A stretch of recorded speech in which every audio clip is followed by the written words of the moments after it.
Good morning. Thank you for joining us on a Friday morning at 10 a.m. for the new 470 and funding year 22. This is Roxy and Adam and Sue joining you for this morning's training. And this one's going to be very informative as the FCC and USAC have released a new 470. And for those of you who have to file a new competitive bidding cycle for your WAN contracts, this is going to be extremely important for you.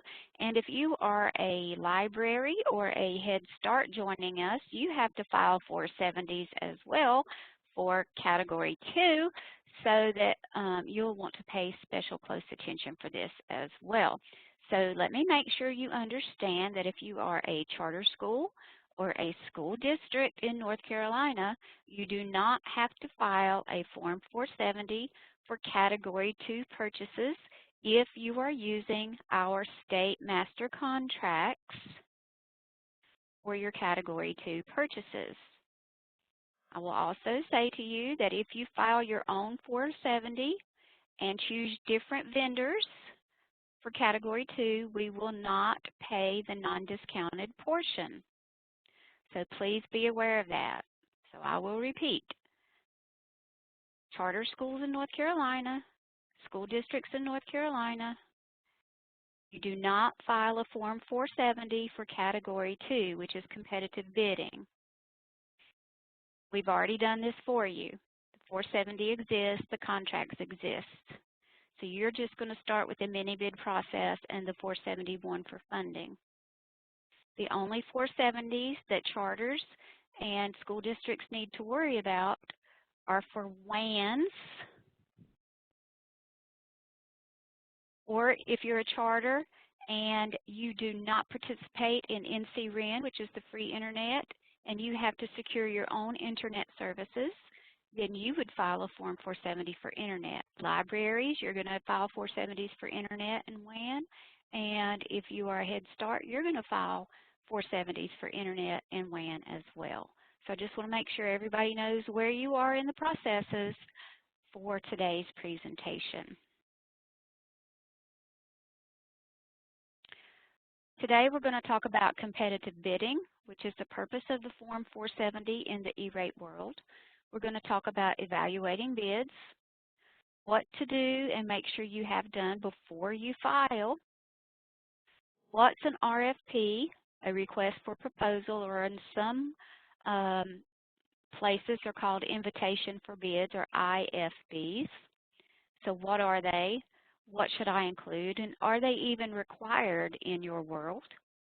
And then, of course, the Form 470 itself, and we're going to do a live demo. All right, and now I believe we're going to turn over to Sue, and I'm going to Sue. All right, Miss Sue. Can everybody hear me? Yes, ma'am. Cool beans, thanks. So your 470 is all about competitive bidding. Next slide. So when you're requesting services, you open up your 470. This opens the competitive bidding process. It notifies potential bidders what types of services or equipment you're looking for, quantities of that equipment or services. So as an example, if you have a WAN with a single data center and you're out to 12 different schools, you probably need 12 WAN connections. If you have a single school and you're replacing your wiring closet, if you have 15 classrooms, you would need 15 wireless access points. So that just gives that type of information out in the 470. Only the applicant and or its authorized representative can prepare, sign, or submit a 470. Thank you. 470, as the whole E-rate program is all about an open and fair competitive bidding process. Simply said, open is that it's been made available to anyone who's interested in bidding. If you get a question from one vendor, you share that question and answers to all vendors that have been interested in the bidding process. It's fair in that, there's stuff going on the backside, sorry folks. It's fair that all bidders are treated equally and fairly. Normally you have a matrix that you would include that, you know, all bids are going to be based on cost, maybe availability, familiarity with the school district, etc.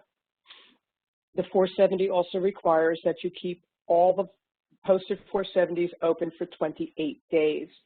These 28 days are calendar days. So for example, if you file the 470 tomorrow, Thanksgiving and the weekends count as those days in your count. You will actually be notified by USAC when you are allowed to go into contract with a vendor that your 28-day window has been completed. In addition, you have to comply with all state and local procurement requirements.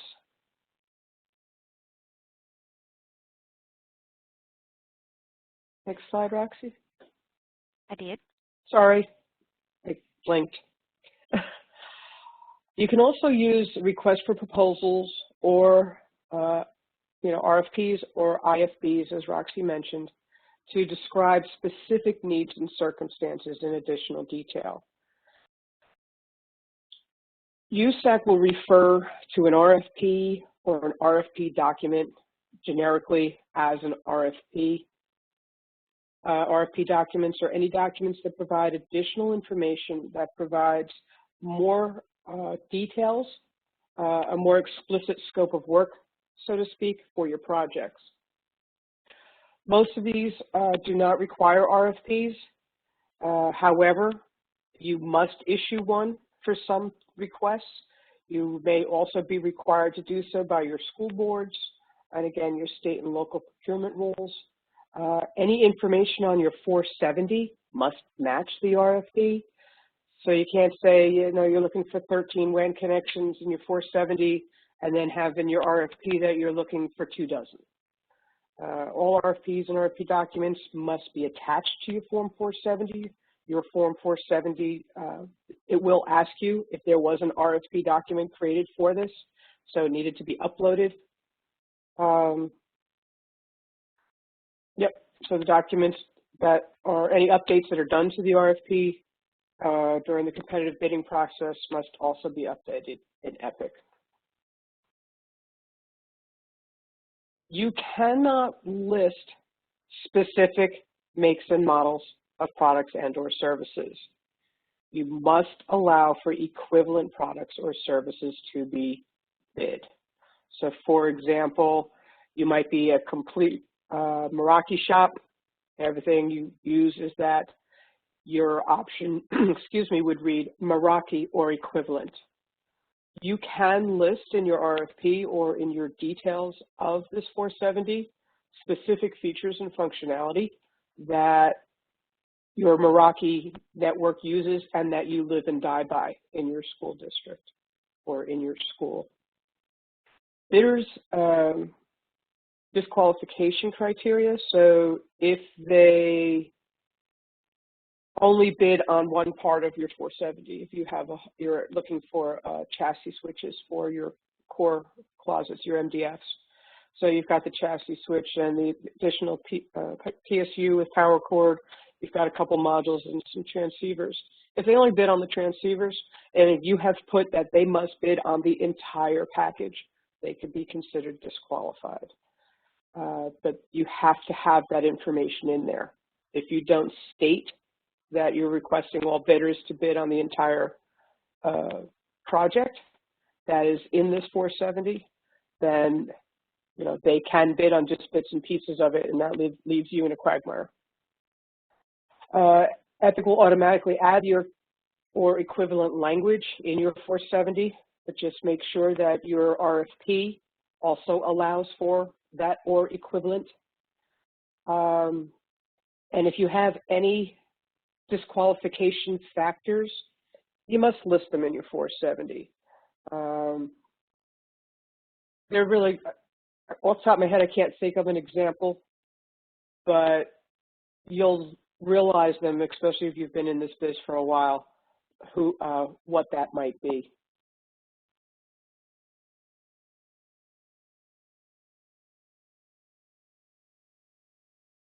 The 470 process is basically, like I said, an RFP, an IFB. It's letting vendors know what it is that you're looking to get done within your district or schools.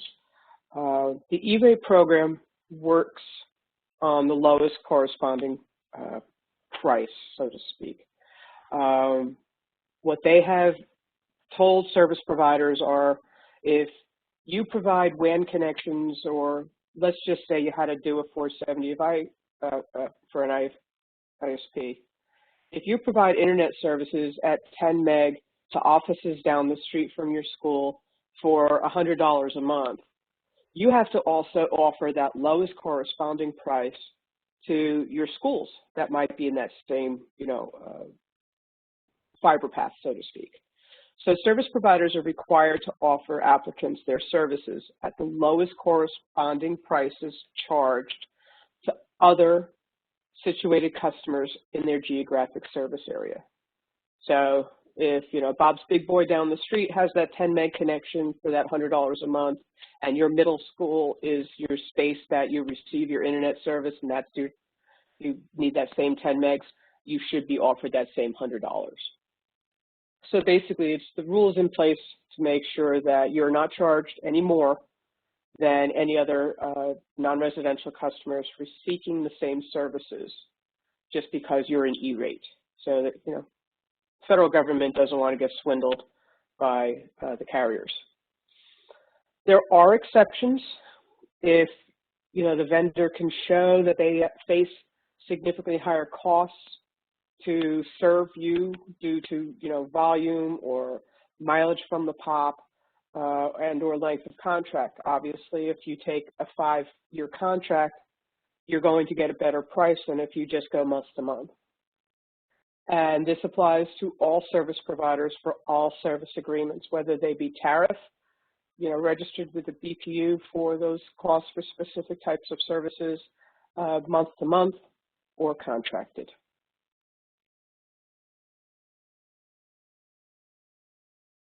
After you've posted your 470, USAC will issue what's called an RNL, a receipt notification letter. You will also see this in your newsfeed. So if you go into the newsfeed feature in Epic, you will actually see that, yep, an RNL was issued, meaning that they've received your 470. Make sure you review the submitted 470 carefully, because if you need to make corrections, some they'll allow you to do and others they'll require you to redo and start your 28-day window over again. So for non-substantive changes, you can locate the form in Epic and choose related actions to submit what they consider allowable corrections. You did your whole 470, you have a bunch of different items on there, and you're going, Meraki or equivalent, Meraki or equivalent, Meraki or equivalent, all of a sudden accidentally choose extreme or equivalent, Meraki, you can work with the reviewer that, that was a guffaw. For certain significant changes, like that entire application was supposed to be extreme and not Meraki, you're probably going to have to issue a new 470 altogether.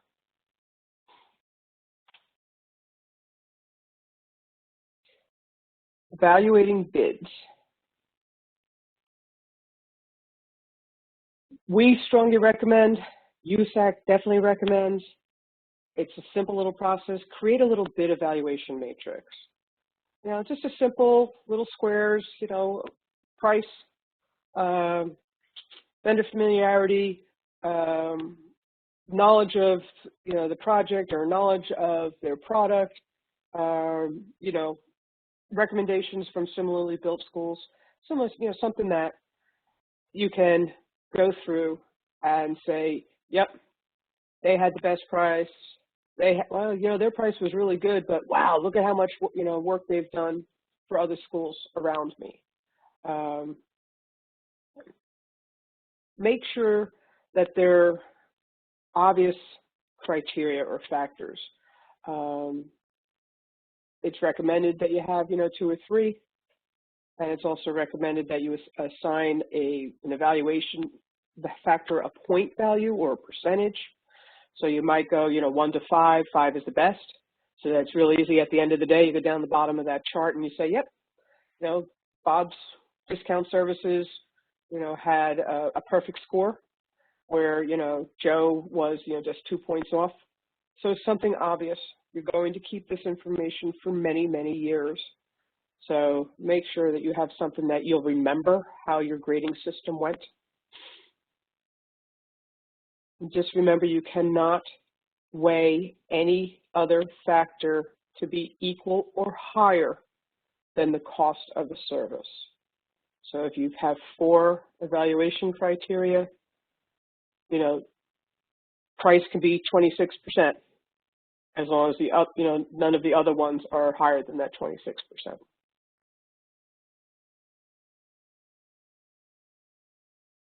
And there's a sample. You can see here that there were 50 points available for price of eligible services.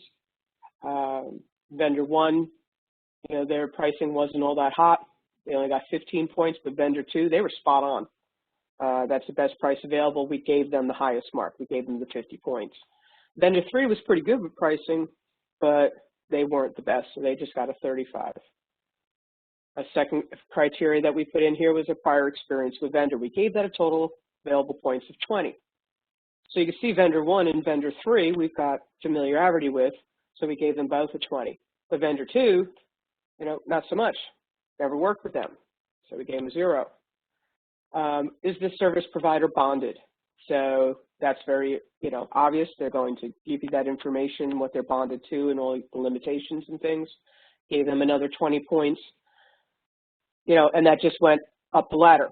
Vendor 1 was 7 points, vendor 2 was 13 points, vendor 3 was 20. Are they a local or in-state vendor? For this we gave, 10 points. Vendor 1, yep, that's where they're at. They're in-state, they're also local. Vendor 2, yep, they're in-state, but they're not so local. They're the next county over. Vendor 3, again, in-state, but really not so local. They're on the other side of the state. But look, at the end of the day, even though the best price came from vendor 2, vendor 3 had the highest score. USAC will look at this matrix and say, yep, good job. Okay, nope, they didn't have the best price, but we see that you gave it a fair and equitable matrix and picked vendor 3 accordingly. And I'm going to interrupt here just a minute. Folks, when you assign these points, you should be making notes, and you should keep these notes on file with this matrix, because when you are audited, if you go into a selective review about your competitive bidding, they're going to ask to see your matrix and your notes. They're going to want to know why you assigned certain points to certain vendors, and you need to have the notes to back them up. It's okay that you give whatever point spread you give, but you need to be able to explain why you gave that point spread and back it up with your notes.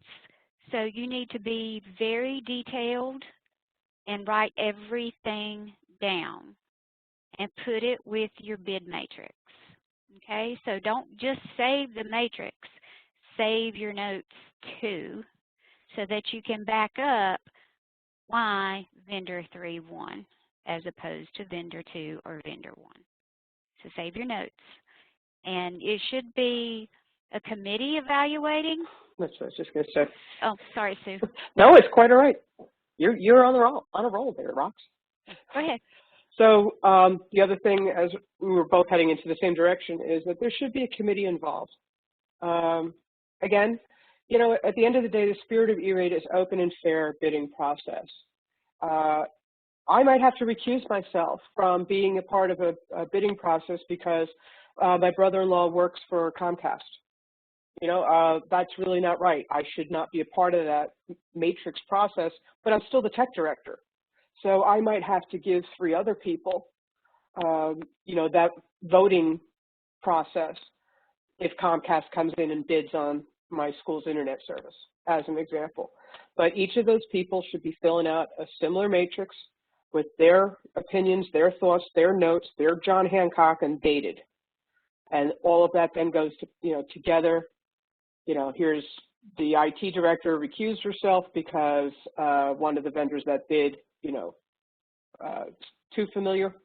You don't have to go into details, you know. And, you know, Bill, Jane, and Aaron all did the bid matrix. Here's Jane's, you know, matrix and her notes, and so on. Because it might be that, no, somebody else really liked vendor 2, but at the end of the day, the 2 out of 3 like vendor 3, okay? And you will be asked for these matrices. Been there, done that, bought the t-shirt personally, trust me. And even if you just get a single bid, you should still fill out this matrix and note that only 1 bid was received and document that, you know, you put it in the newspaper for public notice. You do have the option if you get no bids to reach out personally out to vendors and say, hey, Verizon, don't you want to bid on my WAN? Or, you know, hey, Comcast, don't you want to bid on my WAN? Like, to reach out to those, and you're going to document that. Called Verizon, called Comcast, you know, still no response, so on and so forth. Oh, here we go, sorry. If you only receive 1 bid and it's cost effective, go for it. If you're a large school district and you already have like 30, 40 buildings, 50, 60 buildings, there's not a whole lot of vendors out there that want to rewire the city. You might just get 1 bid in this example. Make sure. Whoop. Oh, I apologize. Sorry. It's all good. Let me get back to where I was, right here. Sure. Thank you. Not a problem. And again, if you did not receive any bids, after waiting the 28 days, you can reach out to vendors in the area. You can ask your current service provider to submit a bid. Or, you know, make sure you confirm with them at least, if you can't find anyone else to bid on the process, excuse me, on the project, that they're willing to continue the services at the current level and cost. You know, a lot of companies, there's acquisitions and things, and all of a sudden, you know, Bob's communication company now has to answer to Big Bad Verizon, and Big Bad Verizon doesn't like,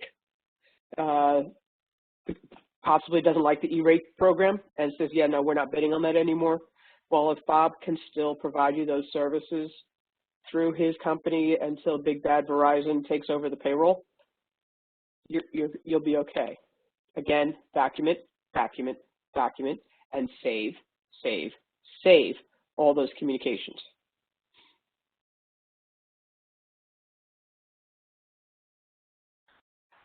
The fair and open competition gift rules. In a nutshell, you're not allowed to receive anything from anybody that might bid on your E-rate stuff. Next slide. I mean, obviously there are real rules. You know, Cisco can't come by and take out your whole staff for lunch. However, Cisco could, you know, leave a box of Dunkin' Donuts, you know, at the main office. But it's very explicit. You can't accept, you know, the T-shirts, the umbrellas, the coffee mugs, you know, but you could accept, you know, the sticky pad that might have, you know, their name on it, because it needs to be below $20. If you're not sure, just say no. Easiest thing. There is an entire video on the USAC page. If you are new to E-rate, you're not sure, you thought things might have been a little gray with your predecessor and now you've been left with the E-rate bag, watch the video. And again, if you're not sure, it's always saner to say no. I don't like gray areas. I prefer black and white in E-rate, and it's a better space to be in, especially if auditors come by and say, huh, look at you with all that cool Verizon swag on you. Oh, and you went with Verizon. Let's talk about the gift rules, folks. Yeah, okay. Contracts. An applicant must have a signed contract or other legally binding agreement before you can file your 471. You cannot sign the contract before the allowable contract award date. And I mentioned earlier, USAC will send you an email after your 28-day window from your 470 was filed, letting you know that you're now able to award a contract. Signed contracts are the best evidence that a legally binding agreement exists. Verbal, handshakes, not so much. They will not be considered legally binding. Remember all the rules and things you need to go through with your school boards if you need your school board's approval before you can award a contract. If your legal department has to beat up their legal department on the contract, all those things still have to go back and forth before you have a legally binding agreement. We also have all the state master contracts on file and uploaded to USAC, so most of that is already in place. For your purposes, you're not doing a 470 for Category 2. If you're working with our state master contracts, we have all that in place. You won't necessarily have a contract as much as you'll have a letter of intent. And with that, I will pass this to my compatriot, Mr. Adam Benjamin. Well, thank you, Sue. And hello, everyone. So I'm going to talk about here, before you file, what you need to know. And so here's some really good keys to success in this whole process. And the first one is definitely knowing what you want and need before you begin the process. Make sure that you get a good understanding of the scope of your project, all the questions you're going to need answered, all your criteria, and all your site or school information. Make sure that you have all that together, and then have a process and stick to that process. So make sure that you know all the processes for filing. Make sure you have a process for when going through all your board policies that Sue just talked about, or getting everything together and stick to that process. You don't want to zip off and exit and then end up where something isn't done the way that it needs to be to avoid not funding or an audit later. We don't want any of that. And again, your evaluation process is essential. Sue talked about that. Price, biggest factor. Make sure that you are, and then Roxy touched on, make sure that you are explaining why you are giving the criteria, and make sure you have detailed documentation of not only your evaluation process, but how you came to those conclusions. And so what do I need to know? So know what services you are seeking. They consider internet is the direct connection to your actual service provider. And your WAN or wide area network is if you have multiple buildings and a connection from a hub out to sites. So I guess you could consider it a right of way. If it's on the same side of the street, you're under the same address, that is together, multiple buildings. If you run across the street, if you go across a right of way, if it's 2 miles down the road, that is something that you have to consider with the 470. If you're on the same address, that is a Category 2, where you have the same address. You can run a piece of fiber underneath across the courtyard. You don't go across the street. And then you have your eligible services list, which unfortunately this year's is still in process from USAC, but we have the link here, so if you want to look back at this presentation later and click on it, but we will also send everyone out a communication when they do decide to post the funding year 22 eligible services list. And here's another few things to know as you're planning your project. Know what speeds you need for each one of your sites. And do you need any flexibility? So if during testing season one of your sites goes from using 100 megabytes to 300. Maybe you can put in the provision that at the end of the school year, we need more bandwidth, but then pull it back. If you end up knowing in a year during the contract you are going to expand the student count in one of your buildings, or you're going from only having 10 classrooms filled in that building to 20, you want to take that into consideration. Even if you're going to shrink as well, if you know that you have a really old building that sits 20 classrooms and you know you're going to go down probably to 15 or 10, keep that in mind. Who knows, there may be another pandemic. Maybe you just want to put in there, we want to be flexible in case we go out of school for another, well, gosh, longer than we all care to have it be that way. Are you planning any new buildings? So it might be good to talk with other stakeholders in your school district or school to say, hey, is there anything coming down the pipeline I should know about in the next few years? Are you opening any new buildings? And are we going to close any buildings? And then set your minimums and maximums for your bandwidth. If you know there is no way you can go below 100 megabytes, make sure that you state that. If you don't necessarily think you're going to need more than a gigabyte and you want to make sure that it doesn't go that high for cost reasons or just in general, set those parameters. And all your sites and addresses, I apologize, like I had mentioned before, make sure that you have them listed out, you know their current status. Are they closing soon? Are they staying open? Know their addresses, know all that information, geographic. And I'm going to add here, it is required for the 470 that every site that you are asking for a connection to be listed out on the 470, either as an RFP, which is just a document attached to the 470, or on the 470 itself. So you have to have the site name and the address and the phone number. So if you're a school district, you probably want to have these listed out on a separate sheet of paper and attach them as an RFP.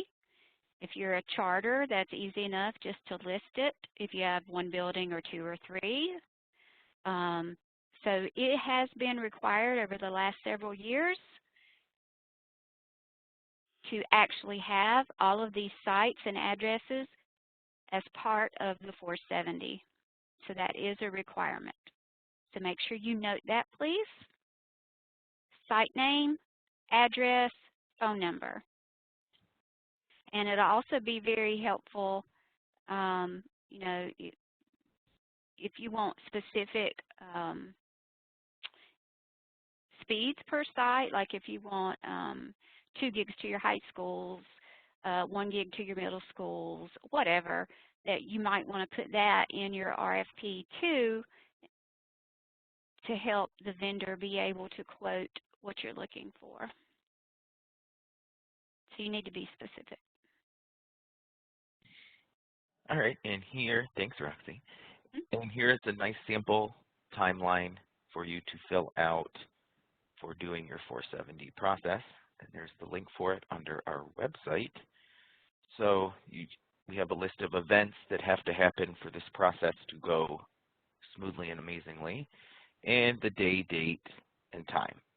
And so you file deadline for your responders' technical questions, your responders' responses, your deadline for proposal submissions, the date you're going to have your public opening of bids, when is your evaluation of those bids going to happen, when is your contract award, and any board action, as they talked about, if needed, when you notify your vendors, the protest deadline, when you sign your contracts, and when you file. So this is a good visual way to see not only the events that have to happen, but a way for you to document day, date, and time of when all these things occur.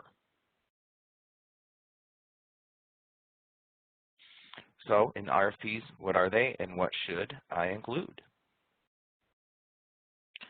So biggest thing here is statement of purpose. And again, that goes back to what are you looking for, and use the specifics we've talked about in this presentation. And as Roxy pointed out, include your number of sites, their address, phone number, and how much bandwidth at each of those sites, the type of service that you need, and include an allowance of flexibility. This is to allow for the expansion or decrease in speed, like we discussed just a few slides back. And here's another good thing to chat about is contract duration, how many years and how many extensions. So we, for example, you could do 5 years and do 2 one-year optional extensions, because 5 years typically gives a better price the longer you go, and if you end up getting a better price, you could extend it out to make sure that you have that good price for as long as possible. And a good date to use E-rate funding cycle as contract dates. And that's a typo. Sorry, guys. That should say June. Oop, we'll fix my it. apologies. Yep. So it should be June 1st. July 30. July. July 1 to June 30. Yeah. We're both a little tongue-tied this morning. Yeah. July 1 to June 30th is when you should do your contract dates, because they align with the E-rate timeline, and that just makes it easier on everyone. And another thing is if you want to make the contract dependent upon E-rate funding. And so that says this contract will go into effect if I have E-rate funding. And then determine your type of billing. I believe if you've been to other trainings or you're a little familiar, SPY is where they bill USAC for the discounted portion. So if you're 50-50 and they'll bill 50% to USAC, that makes it easier on you. We heavily suggest that anytime you can, any and all times. It just makes things easier if they bill USAC for the 50%. Or if you need to, you can do the BEAR, which is you pay upfront and then you submit for reimbursement of your discounted portion. And I'm going to have Roxy do a few little notes on this slide for us. Okay, so there's a question and answer part that we talked about in our timeline. I'm going to go back and show that to you here. So a deadline for responders' technical questions and deadline for requesters' responses. So your vendors should be able to ask you questions about your proposals, and you should be able to answer them. However, there is a rule for competitive bidding that it must be fair and open. And to keep it fair and open, you cannot tell one vendor something and the other vendors not know what that question was and what the answer was, because that's not fair. So, in order to keep questions and answers fair and open, USAC has said this is what shall happen. You shall collect all questions from the vendors about your 470 RFP. And in order to do that, in your 470 RFP, you will give an email address. So you should say, questions should be submitted to. And it doesn't matter whether it be you, the E-rate person, or the technical person. So you collect the questions. They have to send them in by a certain date. Then you give another day, day and a half, 2 days to answer these questions. So you collect all the questions. That's when is it due, to whom to send. Then you answer all of the questions over this day, day and a half, 2 days. It could be you, it could be the engineers in your district, whomever, but you answer the technical questions from the RFP 470. And then you post all the questions and answers at the same time. You do not answer the questions individually to the vendors. You do not answer questions via phone call, and they are not to visit. That is a violation of the fair and competitive bidding rules established by the FCC. Okay, so someone asked that in the chat, if you post a 470 over the holiday, are you responsible to answer emails concerning this 470 every day? You don't answer emails. That's a violation, and you're not answering every day. You're collecting questions, you're going to answer them, and then you post all the questions and the answers by the day that you put on your timeline. And so the whole reason you establish the timeline is so that you can let the vendors know when the questions are due and when you'll post the answers and where you're going to post the answers. Okay? So you can post the answers back in the 470 as an addendum to the 470, so back in EPC, and you also should post them on your website. I would post my 470 RFP on my website. So you're going to, for those of you who have an RFP as part of your 470, I would post that on my website. If you don't have anything, then I would post my questions and answers on my website as well as in EPC as an addendum to the RFP. That way the vendors can go back and check there. Okay? All right. If you have any further questions about that, you can put them in the chat and we'll address them at the end of the presentation. Now, bids and proposals. Also on the timeline, you have to determine when proposals are due. You must leave them out 28 days from the time you post the 470. Day 1 is the day you post, and 28 days does include weekends and holidays. I always use 30 days to give myself a buffer when I was doing RFPs and 470s. You can leave it out longer. 28 days is a minimum. So if you want to get it posted before the holidays, it's perfectly fine to leave it out over Christmas. It's not going to kill anybody to leave it out 30, 35, 40 days. They need to be mailed or hand-delivered. You should never have bids emailed. Why? Because they should be sealed. And if they come in your email, they're not sealed. And if you get spam emailed bids, that means they didn't read your 470. And you don't have to take those bids. They're automatically disqualified because they didn't read your 470. And that should be a disqualifying factor. You need to write that in your 470. Emailed bids will be disqualified. So they should be mailed and hand-delivered through a service. Now, who are they going to come to? That needs to be written in there as well. When are they due? And how many copies do you want? One with original signatures is great. That should be the copy you keep for E-rate purposes. You could ask for a second copy that you can let float around your office, let the engineers look at, so forth and so on.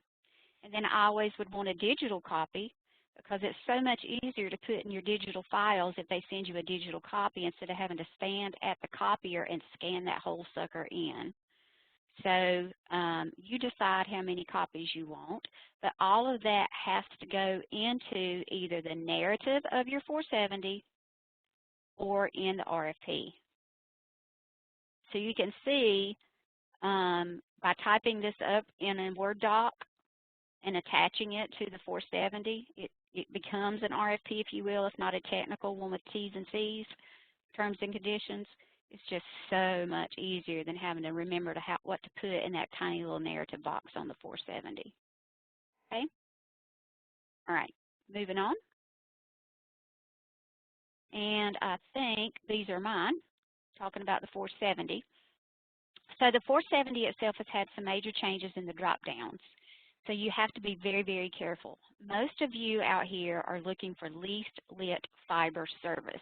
There's only a few of you in our school systems across North Carolina that actually use dark fiber. A couple of you would actually want to build out your own network and own your own fiber network systems. If you are interested in self-provisioned, building your own network, please contact me, Sue, or Adam, and we'll work on your 470s separately and apart from what we're talking about today. If you're interested in dark fiber, which means the fiber is in the ground, but you have to light it yourself, meaning you have to buy the equipment and you have to light it. Otherwise, it's not working. It's just dead and it's laying there in the ground. You have to, required to, put an RFP in place. not just a 470. Okay, you have to physically write an RFP. So for the rest of us, we live in a least lit fiber world, meaning the fiber is lit by the service provider. We already have our internet coming in with MCNC's NCREN, the state free internet. It's coming into one site at your school district or your charter if you have multiple buildings.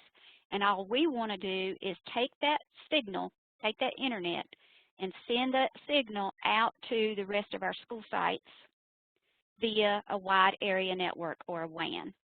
And you do that through least lit fiber. So most of you are going to redo your least lit fiber contracts if you are in the situation where your current contract is ending June 30, 2022. And so that's probably why you're watching right now. So I'm going to show you what the new drop downs look like and what you would check this year for least lit fiber, or you're here with us because you've added a new site at the charter level possibly, and you need to do a 470 to add a least lit fiber WAN.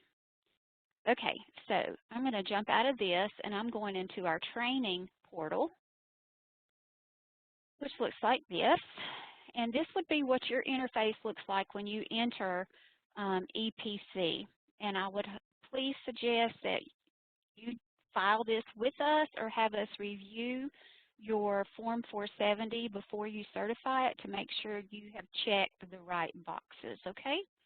All right, so everything you need to file new is up here in this far right-hand corner. So I'm going to click on the Form 470.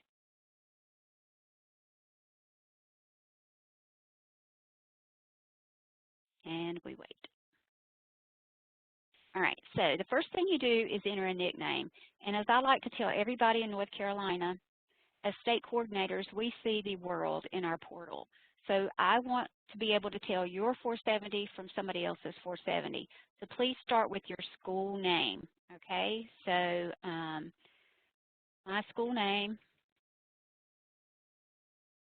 WAN, and then the funding year 22, okay? Please. My school name, WAN, funding year 22, and any form you file, my dear sweet people that I love so much, please put your school name in it. Because if you just put access points, I don't know who they belong to. Okay, thank you. Moving on. Save and continue. All right, then you're just going to have an information screen pop up that's going to tell you who you are, what your number is, so forth and so on. So you can just save and continue. All right, and then you get to decide who the contact person is. This should probably be you because you're doing the filing. So you can say yes, and you'll show up. Or if it's not you, you say no, and then you can start typing the person's name in, but it has to be somebody that's already in EPC. So I'm just going to say yes, and I'm going to save and continue. All right, now here's where you choose Category 1 and Category 2. Now, remember what I told you, we're not doing Category 2, but if you're a library or Head Start, please know that you can do 1 and 2 services on the same 470, okay? But we're just going to do Category 1, data transmission and or internet access. And we're going to save and continue. All right, so is there an RFP for any of the services you are requesting?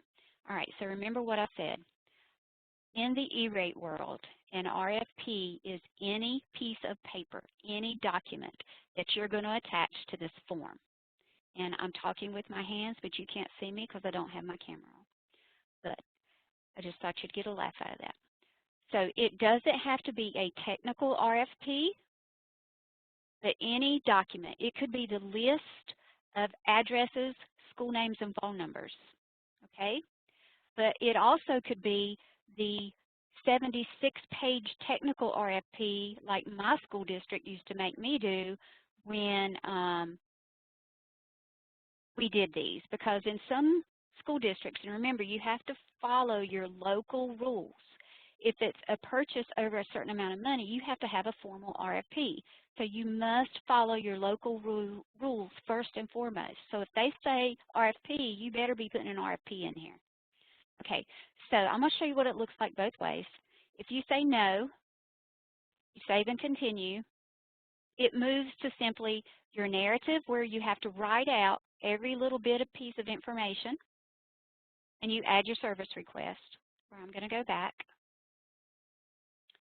Say yes. Here you simply upload your RFP, and it could be multiple documents. It could be your list of schools on one piece of paper, and it could be your specifications on another piece of paper, anything, okay? If you're doing 1 and 2 together, category 1 and 2, you could upload all your documents here and then you can attach them together later. All right, so I'm going to go ahead and upload my RFP. So I'm just simply clicking upload. I've got my RFP ready.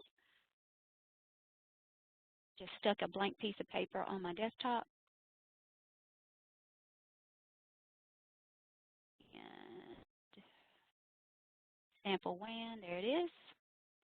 Notice it uploads, and I could do multiple if I needed to, and I save and continue. All right, now here is where you have to actually attach the RFP to your Category 1 service request. So you have to put them together, otherwise it's just hanging out there in La La Land. So I'm going to attach what I just uploaded to my Category 1 service request, and I save and continue. Now it took me right back to where I was before I uploaded my RFP. So notice here in my narrative, if you would like to provide further details, you may do so. Disqualification factors. This is important. If you didn't write them in your RFP, now's where you need to say them, such as emailed bids will be disqualified.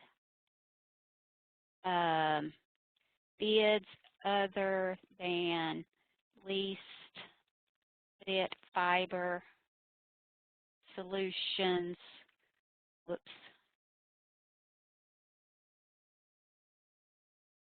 will be disqualified. Whatever, okay? So, but because I have everything I need written into my RFP, I don't have to put anything else here. But if not, if I don't have an RFP, I need to put that blank, blank, blank school system is seeking bids for a least lit fiber solution for 27 schools, yada, yada, yada. I want a 36-month contract with 2 optional 1-year extensions. I want 2 gigs of service at 7 high schools, 1 gig of service at 6 middle schools, yada, yada, yada. And you have to put everything in this little box. So what I would suggest is you type out everything you want in Word and copy and paste it into here. That way you're not forgetting anything. Because if you don't have it in the 470, you ain't getting it in the 471. And that's where a lot of people get caught up. If it's not asked for in the 470, you're not going to get it in the 471, which means you're not getting it in the contract. And let me tell you where a few people are caught up. Number 1, they can't add new schools. Realize you have to build a new school. You've got a 5-year contract, 7-year contract, 10-year contract. You need a new school, too bad. You're going to have to pay for it out of your pocket. Number 2, you have to close the school. Too bad. You have to still pay for it for 5, 10, 7 years because you didn't put in here the flexibility to close the school and remove it from your contract. Number 3, you need to increase speeds because your online learning at school, I don't know, whatever it is your teachers are doing with your kids, your speeds have exploded. Nope, you can't. It's not in your contract because you didn't ask for it on your 470. So now you're having to pay for that increased speed out of pocket. you don't want that. So anything that you think you're going to need over the life of this contract, ask for it in your 470 so that you can get funded for it in your 471. Okay? So that's why it's very, very important. You think this thing through, like Adam told you earlier, and write it down in your 470. Okay? Can't go over that enough. I also have another document on our website about things to include. So go through that and write down everything you're going to need. All right, so let's add our service request. All right, now here's where the drop downs have changed. What are you seeking bids for? All right, so for Category 1, you can seek bids for Internet access or data transmission. Or you can do it for Category 1 network equipment and maintenance or operations. So this is for the self-provisioned. So if you're going to light your own fiber or you own your own network and you need maintenance on your own network, this is for you. But for most of us, we're going to seek bids for Internet access and data transmission. Okay, so this is for our Internet or our WAN or our WAN. All right, so notice when I click this button, it turned green, and then I got a set of choices. So I'm going to unclick that button and click the other button behind it, and now I get another set of choices. So you can walk yourself backwards and click any button, and it's going to give you a different set of choices. Okay? All right. Now, so if I'm seeking bids for Internet access and or data transmission, what is it that I need to mark from here?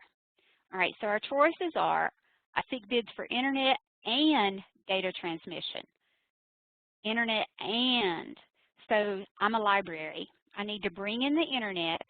Then I need to send it out to all my branches. This is you. The next one, I seek bids for Internet access without data transmission, and will arrange for separate data transmission if required. So I don't know who this might be, but this is just for Internet only. You don't want to send it anywhere. You just want to bring it in. Now, this is sort of like me when I apply for bringing in NCREN. Okay, the next one is I seek bids. Go back up here. I seek bids to purchase data transmission service only. Bingo. That does not include the Internet. All right. So you WAN people. This is you. You've got the Internet already. It's at your hub. It's NCREN. You only want to transmit the Internet out. So that's your bullet right there. Okay? Now, once you click that, oh, and the next bullet is I seek to build my own network. So if you're going to build your own network, if this is your button, you need to call us first. And we're going to work with you on this one. All right, so let's talk about our transmission people. Once you click this one, you get another set of boxes. I seek data transmission service without Internet access. Or I seek to lease capacity with dark fiber or capacity over a leaflet network that will be used for data transmission service. All right, so this is the difficult one here. Which of these do I best fit into? This should be you. I seek data transmission service without Internet access service because you already have Internet access service. The bottom one asks you about dark. If you were looking for dark fiber, because you have to light it yourself, then we're going to do the bottom button. But for the rest of us, we're just least lit fiber. We're going to do that bullet right there. Okay, so I'm going to go, I seek bids to purchase data transmission service only, and then I seek data transmission service without Internet access service. Then the rest of this stuff looks normal. Data transmission and standalone data transmission. All right, so this is now where you're going to put in your quantity. So how many sites do you have? This includes your NIFs too, because NIFs, non-instructional facilities, are eligible for WAN services. So you count up all your buildings. So let's say I have 27. Number of entities, I have 27 because I have one line to each site. Minimum capacity. Okay, so at my smallest site, I have 500 megs.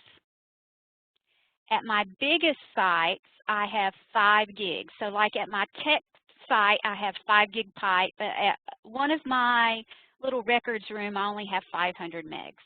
All right, so I'm asking myself, is this enough? Is 5 gigs enough? Yes or no? I've done all my work with my engineers. This is all I'm going to need. All right. Are you seeking installation, activation, initial configuration? You always want to say yes, because if a new vendor wins this and not the incumbent, they're going to have to install a new network. So yes, you don't want to have to not get E-rate to pay for this, so you want to say yes here. Okay? All right, so let's repeat. Number of lines, number of entities. Now, would these ever be different? Yes. Maybe you have 2 lines going into your tech department. Okay? So maybe that's 28, but you still have only 27 entities. And that's okay. Some school systems have 2 circuits going into the main tech department because they're so big. Maybe they have, I don't know, 170 lines and 169 buildings because they're huge. I don't know.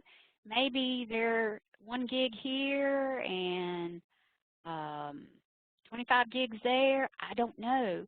So you just make sure your numbers are correct. Okay? All right, and then you're going to save your request. If you need to create another request, then you can. But this is all I need because this covers me. So I'm going to save my request. All right, and then you're going to look at this and make sure you're correct. Standalone data transmission service, data transmission, function other description, I shouldn't have that.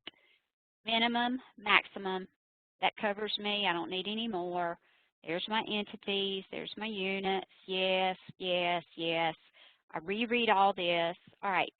Installation payment plan. This is for special construction. I'm not building my own network, so I'm going to say no here. Remember, if you're building your own network, we're working on this together. I'm going to save and continue. All right. Is there a technical contact person? Yes. Is it me? No, I just file the forms. So I'm going to enter the details manually, and this is going to be my lead engineer. So I'm going to put his name in here, and he's going to be, you know, whoever he is. I'm going to put all this stuff in here so that somebody can call him if they need to. Okay? Watch them tell me I have a big error here. This is not a valid email address. sam@gmail.com. sam@gmail.com. For Sam. Let's not save this. Okay. Oh.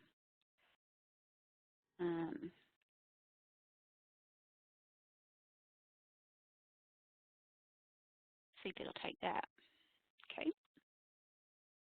All right. State or local procurement requirements. I usually say no here. And then you review your form. And then it'll show up as a task for you to review. Okay? So that covers basically what you all are going to need for lease-lit fiber. Now, if there's anybody on the call that's going to do something different than lease-lit fiber, we can walk you through it individually, such as if you're doing internet, data transmission, or a self-provision network, you just call one of us and we'll walk you through it. Okay? That's the basic of a leaf-lit fiber. Now, questions. If you'll put them in the chat, please.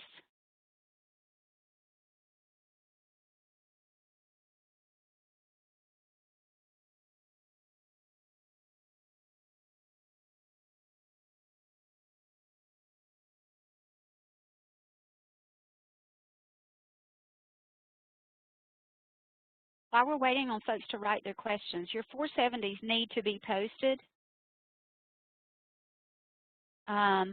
very, very soon. Hopefully before Christmas. I'd like for you to get them posted definitely before Christmas if you can. For those of you who have to file your 470s for a WAN renewal,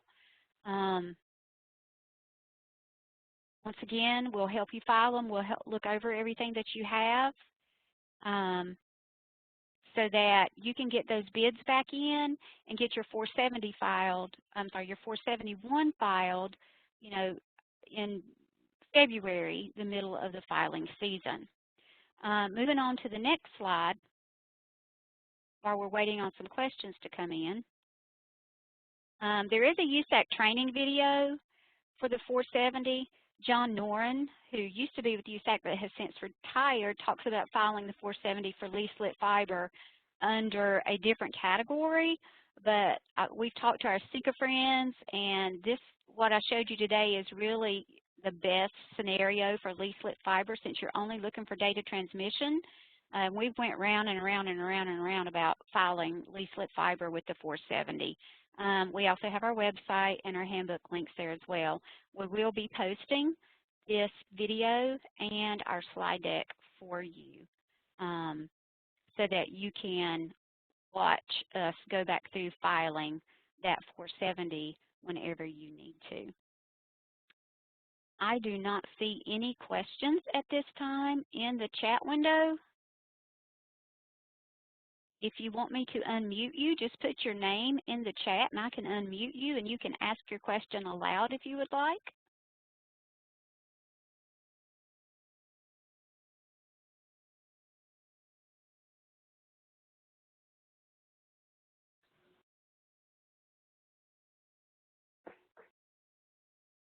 Okay then. Well, I guess you've learned everything you need to know and you're smarter than the average bear. So Bear? What's a bear? Is that build entity invoice thingy? Why, it is. It is indeed. Okay, my friends. Thank you so much for joining us today. Oh, somebody said, where is the list on the website of what needs to be in the 470? That is an excellent question. So let me meander over there and find that for you since I'm sharing my screen. So I'm going to the website. It's under Resources, Handbook, and is it the Forms Assistance maybe? Yes. Okay, so let's see. Yes, so I went to Resources, Forms Assistance, Form 470, and if you look here, it is under Sample WAN Information, What to Include, and I'm popping that open right now. And of course, it's going to open on the other screen, and I'm going to drag it over. And here it is for you. And there's your list.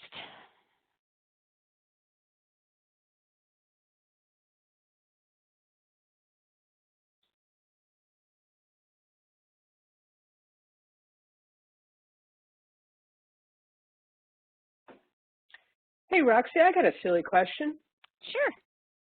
What if my vendor wants to come by and take my team out to lunch? Is that okay? No, it is not. That's a violation of the gift rule. So your vendor needs to stay away. Yes, and he should know that too. Huh. He can't even drop off a set of sticky notes. He needs to stay away. Hey guys, I have a question. What if my superintendent's cousin works for one of the service providers who provided a bid. Should I give them special treatment? No, you should not, and your superintendent should stay far, far away from this bidding process. What about the board? The board should keep their nose out of it as well, because it's the board's job to simply approve the contract or not approve the contract, and they should have a verifiable reason as to why they're not approving the contract. Well, can that board member ask to be on the review committee? Technically, no, they should not.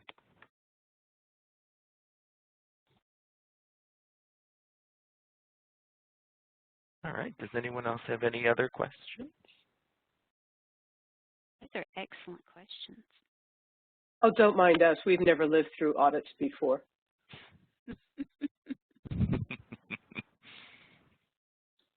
All right, folks, if nobody else has any more excellent questions, then we are going to call this a close, and I will stop the recording, and you can look for the postings hopefully later on today. So the slide deck is up, and I have made that small change where we had the month wrong. So now the proper we have the right filing. We have the right funding window date? Yes, we do. So otherwise, that's a mighty short contract. Yes, that's a short contract. So the slide deck is up, and we should have the recording up very soon. Thank you, everyone, for spending your Friday mornings with us, and have a great weekend. Have a great weekend, everyone. Be well, everybody.